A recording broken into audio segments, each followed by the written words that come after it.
So today I am very, very excited because I have the pleasure of sitting down with Rowan Williams from the narrative team with Legends of Runeterra.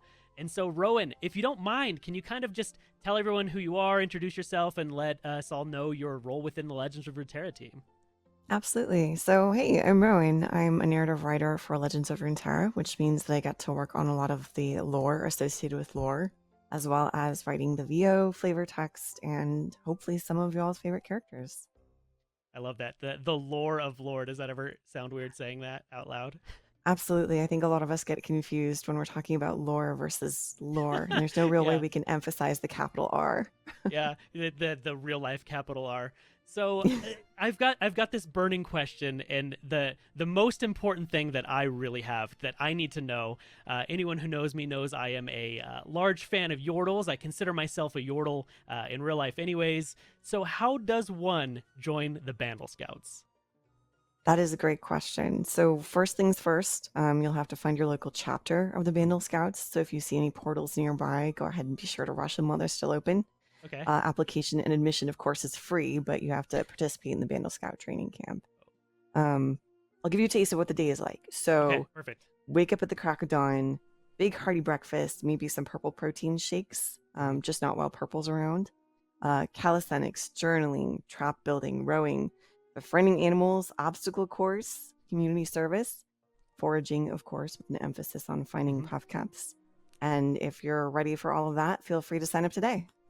I love it. I love it. That's the best answer I could have ever gotten. So I'm excited.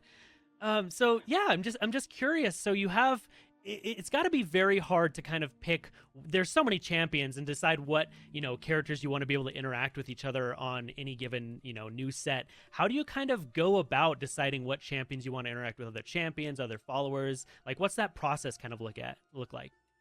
I think we have a few different ways of approaching that actually. So one of which is kind of like going off of the lore that's been established in that's LORE, that's been established in League of Legends. So we have Okay. characters who sort of naturally fall in with one another, have sibling relationships like Mm-hmm. Garen and Lux, and then we kind of go about figuring out, hey, do they naturally talk to one another? In that case, Mm-hmm. obviously they do. Or let's say they're from the same region, so Braum naturally talks to a lot of other Freljord champions because he's so well known as kind of this folk Yeah. hero. Other times, so for characters that might not normally see each other in parts of the world or necessarily interact with one another, sometimes we have really good design synergy. Mm-hmm. So we end up with characters like Lee Sin and Fizz having conversations with one another. I don't think you'd normally see them together anywhere in the Yeah. world, but normally they go together kind of like in a design sense. So we try to write for that as well. And of course, champions have followers. So we try and figure out kind of like who among their followers has maybe even a close relationship with them, or do they have a sort of contentious relationship? So Riven in set 3 with sort of the hunters who are after her. They do talk to one another, but obviously the relationship is not as friendly there. Yeah, that makes sense. I feel like it's so because everyone's always like, oh, why don't we have an interaction with X champion and X follower? But you can't have deep interactions with everyone, so that's got to be kind of hard to decide who makes the cut and who doesn't. Yes, absolutely. Sometimes it's so hard. We don't normally anticipate like doing way in advance, like a character that might normally have a conversation with another character. So it can be really hard to plan for, but we do try and like get those conversations in a meaningful way whenever those champions do come out. Yeah, I like that.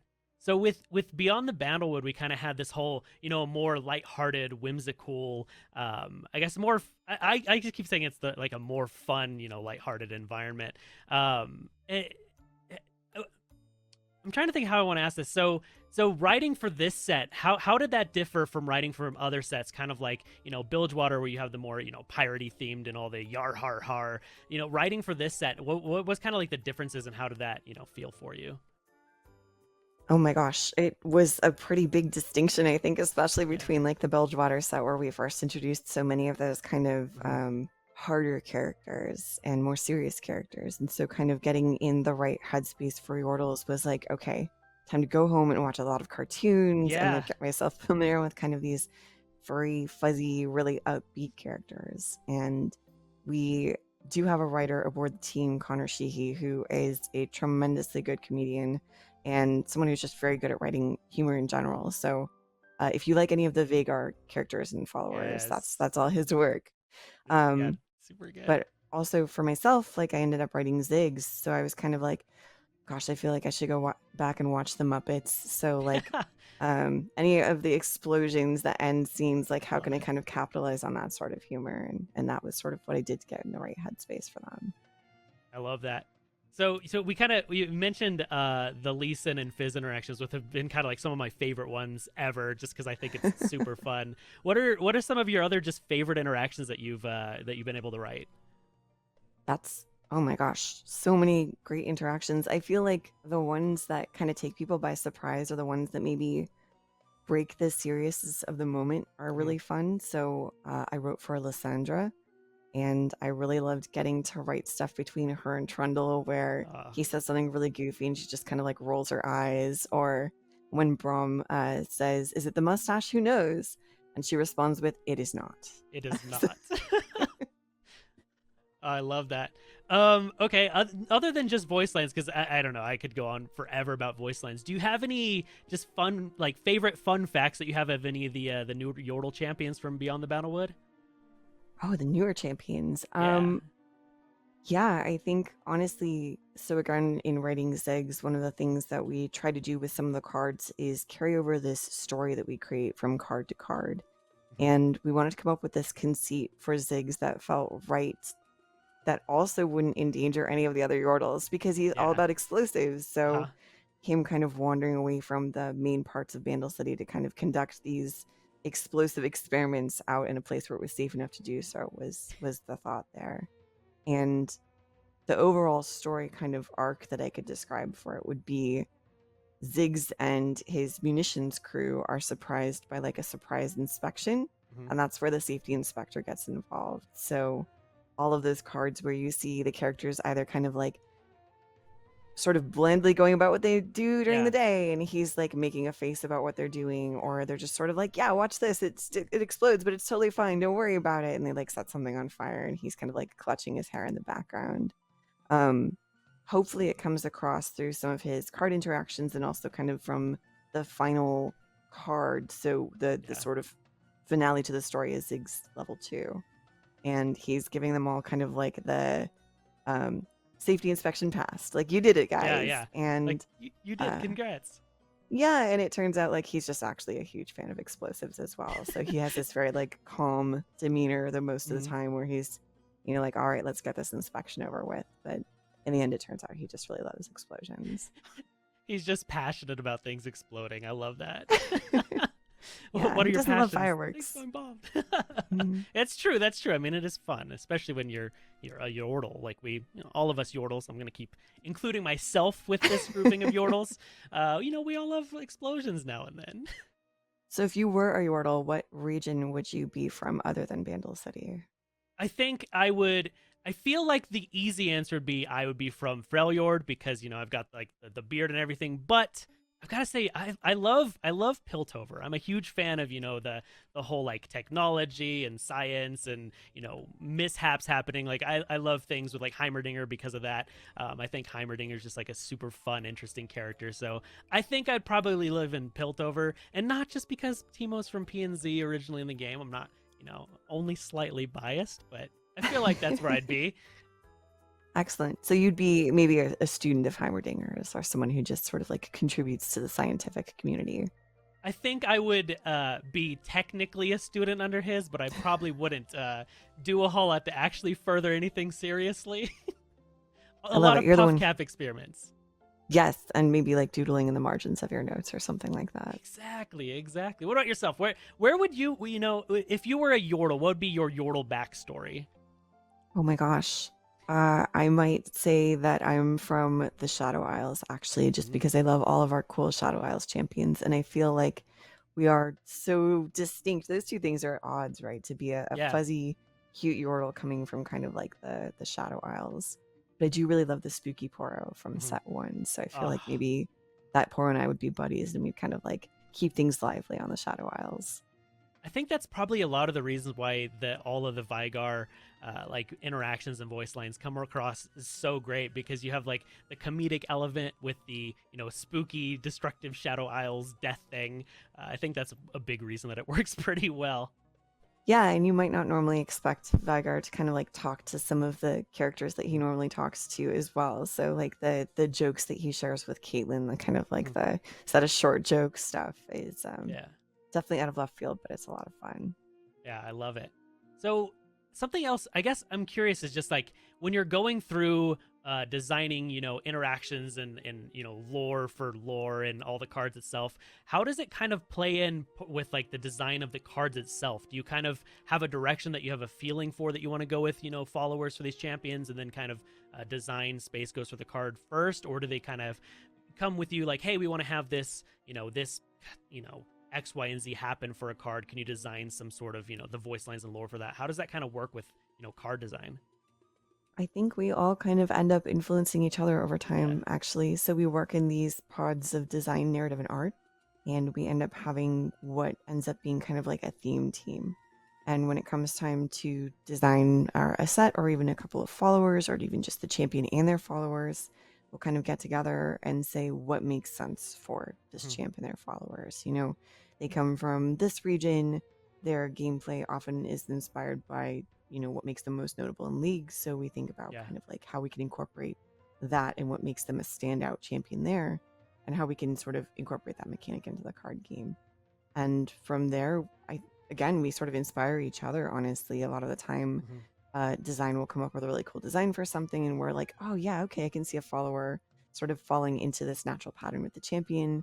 Or we come up with like a really goofy name for a follower, and design is Yeah. like, you know what, I think I'll go with something like that. So we end up with some of those in kind of the team of space, where we ended up Mhm. with purple, so purple warrior, this big sort of eggplant that originally came Mhm. from Lulu in set 3, now is this sort of hardened character with a bandage over the wound that he Mhm. sustained when he was taken a bite out of. So stuff like that. No, that's really cool. I like that's kind of how I felt, because I feel like you can really, you know, tell that everyone kind of works together, when designing the cards and the voice lines interactions, because there's so much, liveliness with everything that you can kind of feel like everything, if you didn't work that way, I feel like there'd be a lot of separation and things wouldn't make sense. But I feel like, you're and your team do an excellent job with kind of incorporating the life and the feeling of all these cards, to not make it feel like you're, playing these just cards, but you're actually involved in this world, and you're kind of like a part of things going on. So kudos to you. Oh, thank you. Yeah, it's definitely a lot of really awesome people on the lore team, so I can only take like a small smidgen of the credit, but I really appreciate it. Thank you. So, I mean, what other, do you have any like fun stories, anything crazy that you want to kind of share with everyone while we're, sitting down here hanging out? Yeah, absolutely. I feel like the one that's worth talking about is in set 3. We sometimes, just in general, I should say, end up having the actor for a champion also act a few other Mhm. parts while they're in the studio. And so a couple of those have ended up being characters you may not associate with the champion because they're so distinctly different in terms of vocal print. Mhm. Um, the actor for Tom Kench actually ends up being Trevor Snoozebottom, so one of the Yordle cards from set 3. So he's kind of like mumbling and sleep talking, Yeah. which is a big departure from sort of the Bayou Yeah, gentleman just that a we get little as bit. Tom Kench. Yeah. Yeah. We also have Lysandra. So the voice of Lysandra ends up playing the copycat. So she's part of Oh, the nice. Echo group as well.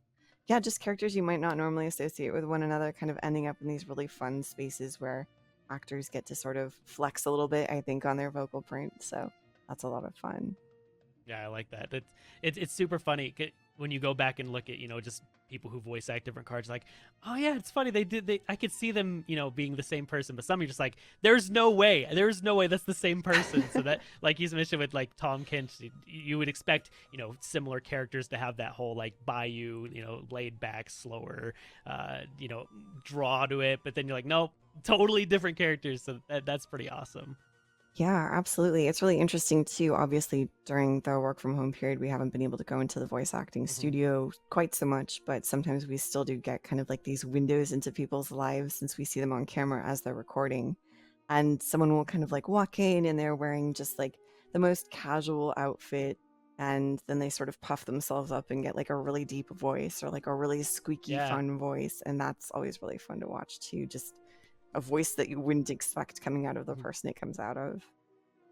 Uh, when you're picking talent for these lines, do you generally tend to go and like ask people specifically to play different characters, or does it kind of just they did a good job playing one character, you're like, oh, you know what, you would be good at here? Or do they have input if someone does voice acting for a character and they want to voice someone else? How does that kind of work? I think it depends on the character. Hmm. We sometimes have sort of a voice very strongly in mind for the character that we'd like to cast. So, we have sort of a grouping of adjectives we sort of assign to a character and say if we can find someone who is really gruff or has like a really deep voice or even is able to kind of like get into really squeaky kind of cartoon character territory as we do so often for the Yordles. We're able to guide a little bit off of that stuff as well. Love But it. sometimes when we're looking to cast, we're like, oh my goodness, we have a wonderful voices team and they do a lot of the casting kind of like for us. We turn over our scripts to them and say, hey, please, if you wouldn't mind sharing these casting sheets out, you'll find the right actor, we're sure. And they come back with this tremendous talent that even I think we don't anticipate sometimes. So the voice in our head doesn't end up being the voice that kind of goes into the Mhm. game, but it ends up being even better. I love that. So, if you got to hang out with any champion in the game just for the day, who would be your first pick of who you want to hang out with? Oh gosh, that's tough because I feel like so many of them have a really sort of martial Mhm. background, they're very combative or something like that. If it were just going to be a nice chill hangout, right? Like we're going to the Yeah, park and hanging out, or we're going to go and enjoy a meal or something like that. Oh goodness. It I'm might here it bringing might be I'm here to Brom. bring in the hard questions, the It- difficult ones. no, I appreciate it. It might be Brom. He's just got such a good nature. I don't know how we would explain to people that he can't fit through most doorways, and also that he's That's not true. wearing very much. Yeah, but I'm it's sure it'd be fine. fine. No big deal. People are pretty generally accepting, I feel. It's fine. Yeah. How about yourself? Who would you want to hang out with more than anybody else? If we can't say Timo because that's the obvious one, because Timo and I were already best friends, I want to hang out with Fizz. I've always been a big fan of Fizz. I think it's interesting that he's like a Yordle and he's like the aquatic Yordle, but he's just got that cool, fun, trickster. I guess the playful trickster vibe. I think we could cause some mischief and have a pretty good time. Oh my gosh, you'd be pulling pranks all day. It'd be like you'd have to set up one of those videos where you kind of like, whisper around the corner and like, all Yeah, right, me and Fizz, we're gonna go prank this guy. Like, just yeah. watch. I love that. We have the viral videos of the crazy stuff that we do. Making we'd probably just be spending most of the time just annoying Twisted Fate. I think that'd be a good time. I think that sounds perfect, actually. I'm curious too, you kind of come from this background of playing lore, like you jumped Mhm. into Legends of Runeterra, but you didn't play Yeah, a lot of, or I don't know any of League of Legends. yeah. No, I never played League before. I've played some, since playing Legend of Runeterra because you kind of have to. Mostly, like I've played League to get the feel of who the champions are from Runeterra, not the other way around. Gotcha. Yeah, I was going to ask kind of like what your impression is of the lore, sort of starting with the one game and then going back to the older game. There is a lot. Like I feel like this whole world is so, I'm gonna keep saying lore heavy. Lore is lore heavy. That's one of the big draws that to me as a player kept me enjoying the game, is just finding out, how these, people interact with each other. They feel like they're actual, heroes in a narrative, and that they have life to them, and they're not just, static characters on a, I would say a piece of cardboard if these were physical cards, but a piece of digital cardboard, as it were. So yeah, I actually found myself going and playing, other, games of League of Legends just to be like, well, why exactly does Braum have these abilities, and then learning, oh wait, this makes sense, and kind of just getting a feel for, who they are as characters. And I've done a lot of reading of, of like I got the what is it, the book, I forgot what it's called, but there's like the book of like the lore of the regions and whatnot, and like the wars and whatnot. So yeah, it's crazy. I feel like you have so much that you can pull from. It's got to get overwhelming to you, like having to know all of these things. Does that ever become overwhelming? I think there's definitely some sort of part of my brain that's always cross-referencing to kind of Yes. figure out like, oh gosh, are we going to reference this one thing that sort of shows up in League, but maybe we can't represent particularly well? And I think that's a little bit of the challenge, honestly, as well. If something doesn't translate particularly well to Legends of Runeterra, because it is a card game, how can we make sure that we still serve the needs of that particular player, for example, who finds that stuff interesting? But it's so funny that you mentioned there is like this really deep lore in League of Legends as well, because some champions talk to each other and you're like, oh, okay. I don't really know like why Pike would talk to, Lysandra, for example, but here we are and they're just chatting it up on the battlefield. So clearly there's like a deeper meaning there. Yeah, no, that's funny, and it's funny because like I feel this community is so passionate, not only about the gameplay and the game itself, but the characters themselves, which I don't think that you find too often in a lot of games. So that means all of you are doing something right, I would say. Oh gosh, thank you so much. Yeah, the champions are some really interesting and very diverse characters to pull from. So I always hope that we've done our job to kind of serve all the needs that that champion may have, and then help also to, as you mentioned, kind of bring them to life in Legends of Runeterra, where we get to see friends and family members and even sometimes enemies or rivals just kind of like fully realized. Yeah. Do you find that it's more fun to create interactions for characters that would normally be, like you said, quote unquote enemies, or the more of the like ally interactions? What do you kind of enjoy doing the most? I think in both regards, sometimes we get to really explore spaces that we might not otherwise see, and sometimes haven't been able to really kind of showcase in League of Legends. So in Legends of Runeterra, we get these moments. Sometimes they're very intimate too, like between characters who speak to one another that we don't normally see, and they say very kind or very uplifting things to one another. One of the sets, actually the first set that I wrote for, was the set involving Tarek and Soraka. Okay. And I wrote those two characters, and kind of like for them to interact in these really kind and gentle ways, since both of them are such benevolent characters, for me was kind of an awesome opportunity. And for enemies, I feel like, gosh, we've had writers on this team write some real disses. Yeah, I some believe really, it. really good lines. Yeah, any come to mind? Or Not really. I think some of my other favorite voice lines, other than like Fizz and Lee Sin, are all of the interactions between Aurelion, Sol, and Zoe. I feel like that is some of the best things. Like, calling him Space Puppy and all of that. Like, I just love that so much. I feel like that brings so much. It just brings joy to my heart. When you play down this big giant space dragon, and Zoe's like, "Oh, hey, what's up, Space Puppy?" I'm like, "Oh, I love it so much." yeah, I have to give credit to some of the other writers. So Connor Sheehy was the writer for Aurelion Sol, and Nice. Mel Lee was the writer for Zoe, and the two of them just, when their powers combined, they made these really ridiculous and awesome kind of interactions between the two of them. Yeah.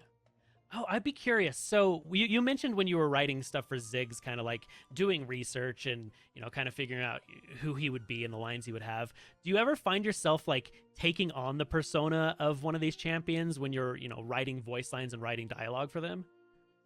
I think I do the artist thing where sometimes if they're like drawing an expression, they'll draw the expression while making the expression. Yeah. So certainly while writing these voice lines, I'm trying to figure out like, how would this character talk in this one moment? And sometimes I need some of the others to rein me in a little bit, them being the writers, just to kind of be like, oh no, okay, that's like a little too wild for that character to say. But yeah, some of them feel a little bit more natural too. So I played Heimerdinger for a long time, and I also quite like him a lot. So when I wrote the interaction between him and Ziggs, that was kind of like a really exciting moment for me to just be like, oh, I can finally like talk about my admiration for Heimerdinger, like say ridiculous things to him, because this is an opportunity for me to like leave my little mark as that character. I hope all that makes sense. Yeah, no, it's perfect. Did you ever have any of your coworkers, like, I figure you're on a video call, talking about some meeting thing, analytics, let's say something boring like that, and they just hear fireworks going off in the background? Was that kind of what happened when you were writing for Ziggs? I can't make any promises, but certainly a few more explosives have been tested in this general vicinity than they might otherwise have seen. Well, thank you so much for joining us, Rowan. I know I appreciate it. I'm sure everyone else does as well, just getting some insight on the inner workings of the lore of Legends of Runeterra. Thank you, honestly, so much for hanging out with me today. Thank you so much for chatting about it. It's been great.